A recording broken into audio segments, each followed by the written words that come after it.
In this our industry, we have Superman, Super Mulolo, and SuperRhymer, making it Yata too. But today I will be talking to SuperRhymer. Let's get to know him a little bit more. Mr. Sholo, Nana nifuna triple favor, Monga yenze na Abrahamo. Nifuna nizi Jessa all over mpose munkalamo. Sinifuna every day va my donkey. Vole lila chemukati monga loki. Nifuna victorious life. Nana nifuna karate. Mr. SuperRhymer, welcome to ZMB Talks. Thank you so much. How are you? I'm good, as you can see. 2020 is Starting on the strong. Good notes. Yeah. So before we actually get into our interview, you told me you had two names. Yeah. There's SuperRhymer. And what's the other one? The other one is Sholo. Sholo. Does it have a meaning? Say it right. Yes, it has a meaning. So, Sholo is any meal that's been cooked without adding any ingredients. So, like it's just raw. So that's how I like to think about my ideas. I think every idea is raw, not until I start, putting some things So it's together. complete when you're on it. Yes, when I'm on it. Yes. And then SuperRhymer. Yes, SuperRhymer. How is SuperRhymer? What are your real names and how did you end up being SuperRhymer? Okay, so my real names are Lamek Zulu. Okay. Yeah. Why SuperRhymer? I think every good product, if you haven't noticed, you should start noticing now. Yes. Every good product has a name super on it. So it's like super what? Superfly. Yeah, things like that. So, and I'm a huge fan of Superman. Okay. Yeah, so I thought, you know what, if I'm to advertise myself to people, I would like to give the person whom I'm advertising to the impression of what they're getting from me, and I'm assuring them that what they're getting is dope, like it's good. Super. Yes, it's legit, and it only makes sense in most cases when you listen to my music. You'll be able to connect with my name, because if you've never heard of my music and you just hear my name, you just think like, yo, who is this guy who's trying to, SuperRhymer. Yeah. So I've been seeing your music video Teaspoon almost everywhere and you've been receiving massive airplay. One fun fact I read was that you wrote that song on a bus and you're seated in the middle of two women. And I think you're heading for an interview, something like that. Can you break down that for us? So I'll drive you back before I got on the bus. Okay. So I was called for a job interview. Alright. Like at 6. So I prepared myself because I wasn't, when you're not working and you just receive a phone call, no, there's a job here, so you need to come for an interview. I was like, oh, this is what we've been praying for. So, let me prepared myself and I said, before I go, you know how they say, so I wanted to prepare myself a cup of tea before I leave for the interview because I didn't know what time I was going to come back. Oh, okay. Yeah, so I warmed my water, put the butter on my bread. When it was time for me to put sugar in my tea, I just found that there was literally nothing in there. You know what I mean? Not even sugar that can fit on the teaspoon. The sugar was like completely finished. Exactly. So I had to use whatever was left there to just, okay, let me just. And then now, straightforward from the house, when I went to jump on the bus, that's when I was seated. Yes. So what hit me most when I was on that bus was a lot of us people, we are comfortable with our position regardless of how they make us feel. Okay? Yes, it's fine. You know what I mean? But for me, I felt that's very dangerous because I was on the same bus and I saw other people that were seated very comfortable. I said, but how is this possible? How is the driver even at Sanamboyo, you know what I mean? I don't even know what type of music he was listening to. And he was even singing along. And I couldn't even sing along too. I was very much uncomfortable. So in that moment, that's how I thought, like, you know what, at home I had tea which wasn't very good in it because the sugar couldn't even fit the teaspoon. You know what I mean? So that's how it hit me, saying, you know what, a lot of us are in positions where what we have isn't good enough. So it's up to you to choose whether you want to stay there or not to stay there. So I actually wanted people to get the idea of saying, I'm not saying I'm not grateful. If you look at me now and how I used to be like 5 or 10 years ago, there's a whole lot of change and difference. And I'm grateful, like I'm very grateful. Okay, but my main point was, I'm not settling for this. Like there's a whole lot that I need to do. You know what I mean? Because even the Bible says, to them whom much is given, much is expected. You know what I mean? So if you are given more, you need to do more. Yeah. Interesting. I like how you come up with ideas and all that, you know. Before we get deep into our conversation, I know like a lot of people, well, some people are getting to know you now. So how can you describe your music to them? Why should they give you an ear? My music is inspired from real events. So it's not like I'm trying to create stories that I've never experienced. If at all I'm trying to say anything that I've never experienced, then I'm talking about something that another person has experienced. So, and my music is basically it talks more about hope and motivation, because I believe hope is too close to life. That's what I believe. Hope is too close to life. So if you lose it, you're as good as dead. So I like to use my voice to give hope to people, because I'm just a ghetto boy, but they do amazing things. So it doesn't matter where you're coming from. Like, just stand out, just be you, just do you. I've never been ashamed to tell people where I come from. Like, you know what I mean? Where do you come from? So I used to stay in Ngombe. Like some years back, but now I stay in PHI. But look, you know what? I'm still a ghetto boy. You know what I mean? But you're in PHI. Yeah. Which song put you in the spotlight, and what year was that? Okay, so the song which put me on spotlight was Twasansawala, which was released in 2015, 2016, yes. It features Mag44. So when I released Twasansawala, I think a few months down the line, I released Rollout. Then I released the project called Takeover, which had like 7 songs. When was that? That was 2017. Yes, 2017. Then 2017, 2018, we had a project with Mag, which was called Power, which also had 7 songs. Then after that project, I released 2 singles, Unzunzu and Uzamuziwa Yesu, which features James Sakala. Oh, so you worked with those guys. Interesting.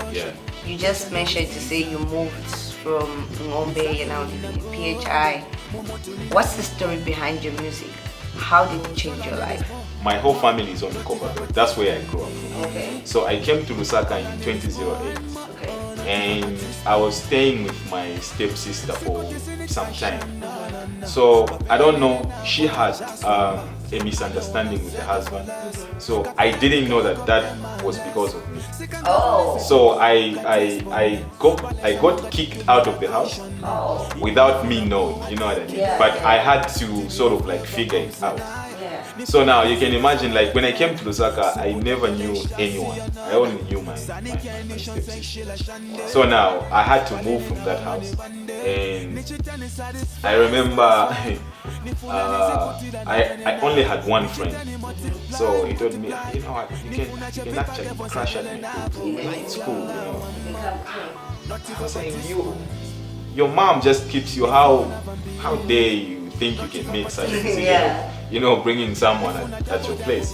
Unless if it was your mom who was telling me, no, it's cool, I'll go talk to my mom. So like, that moment was really hard for me because I didn't know exactly what I was supposed to do. And I knew I had that friend but I also didn't know if I could trust him. Yeah. You know what I mean? So like, I saw myself being on a very down moment in my life that even the people I thought I could trust, We're not there. they were not there. Yeah. So just to cut the story short, it was actually the first time when I went to the studio, when I started staying with that friend of mine. You see, so I didn't know that that friend of mine used to go to the studio. Yeah, so in that whole confusion process, I found my way.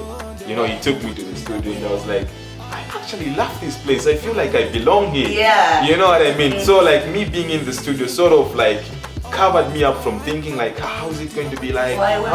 Yeah, you know what I mean? Yeah. And the guy, I remember Kulaman giving me some space. Kulaman is one of the Ghetto League guys. Oh, Ghetto Link is back. Yes. So I remember him telling me, you know what?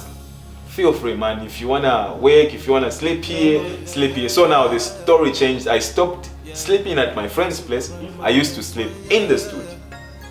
You know, like that's how I even got to learn a lot of things because I never had anything to do. So I used that space to, you know, teaching myself how can I make a beat, how do I mix vocals, you know what I. So like in that whole confusing state, I found the real me. You currently have a song with Mag44. I think it's Simple, if I'm not mistaken. And you recently mentioned to say you did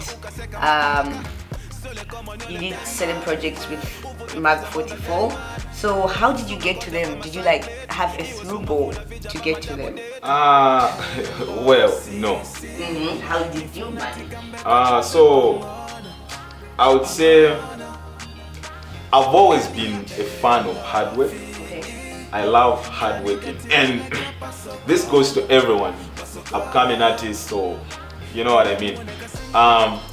Work so hard to perfect your craft, so that when other people listen to your personal project, they get entitled to wanting to work with you. You know what I mean? Than them. If someone, this is what I don't like.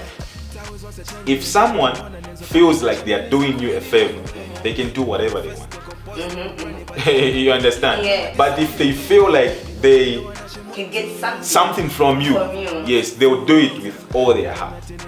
Yeah, so like for me, I would say, because I say I'm a fan of hard work, like I've always been hardworking before I met any big names.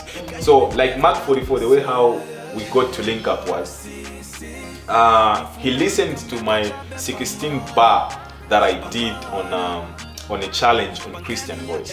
And then he told the guys, no, I need to meet this guy.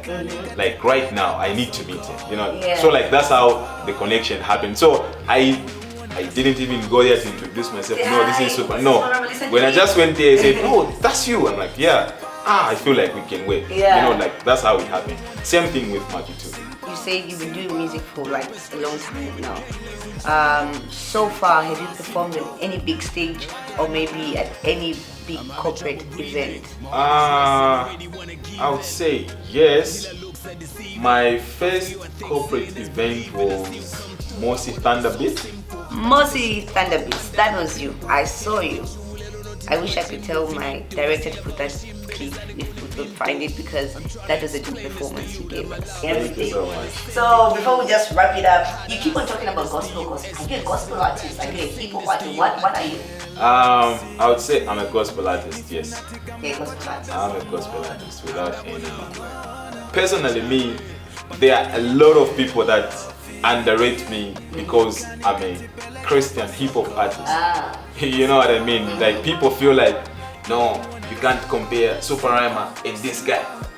You know, because this guy is, you know what I mean? But if you bring the music of the same guy that they're talking about, rate it with my music, different, you know what I mean? So I feel that barrier kills us a lot, because some of us, we really put in a lot of hard work in order to just get this music.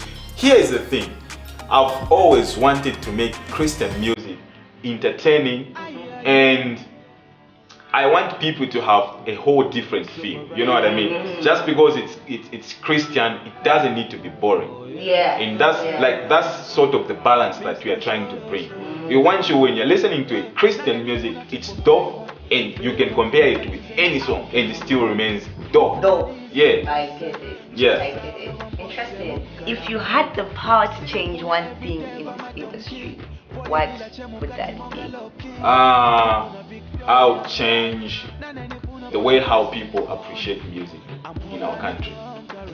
How do you okay. It's very simple. People love music, but they don't support people that make music.